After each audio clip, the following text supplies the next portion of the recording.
So we're here with Jesse Witten, professional tennis player. And first of all, Jesse, thanks for taking the time to speak with us and talk a little bit about the Sportimes versus the Kastles. Because last year you were here for this match. There was some controversy involved. So tell me a little bit about being back in D.C. For this rematch. Well, luckily I wasn't personally involved. My team was involved. I got to say that because I'll get in trouble again.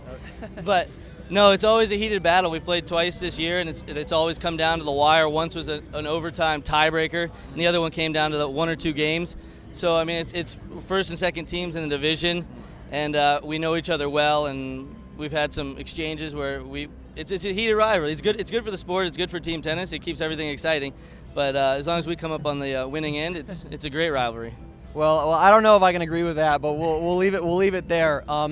We teach tennis online, like I told you before, and I was actually at your match at the U.S. Open last year when you were playing Igor Andreev, and this was a match for y'all. For those of y'all who didn't see it, just huge forehands by Jesse and Igor, and you came up on 3 sets, right? A straight set win. Right. And you've got such a big forehand. A lot of people online want to know, how do I play to set up my strength? What are the tactics used to employ, to get the ball to my forehand or maybe my backhand? I mean, are you looking for a cross-court forehand-to-forehand rally, or maybe a backhand-to-backhand rally, and your forehand is now controlling the center of the court, looking for maybe an inside-out forehand? There's a couple different ways you can look at it. You can either try to hit the shot you want to hit to set it up, like you said.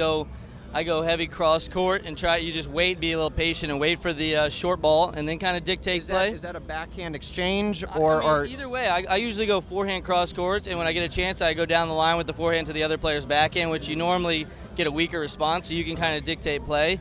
Or it's you trying to run around, like you said, Andreev does very well, and probably one of the best. Runs around and hits 90% forehands. So it's just a matter of footwork and knowing what you want to do and committing to what you want to do.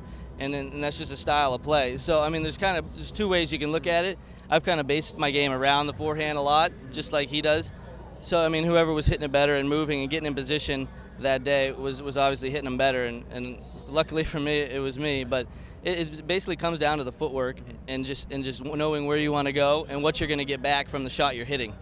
Well, let me ask you this question. A big question for a lot of rec players is, okay, I'm in a cross-court exchange. When do I go down the line? What am I looking for? What are maybe the 2 or 3 things I need to identify to say, okay, now's a good time to go line, because changing direction at a bad time is going to lead to a lot of unforced errors. So what do you look for? Are you, on balance? Are you maybe more towards the center of the court? What are some of the kind of things you look for? Well, rec player or not, it happens a lot. Yeah. Even I do it way too much, where you think you have a better shot, or you're just out of position and you just maybe don't want to hit an extra ball and get back into position, so you kind of go for it and check out early.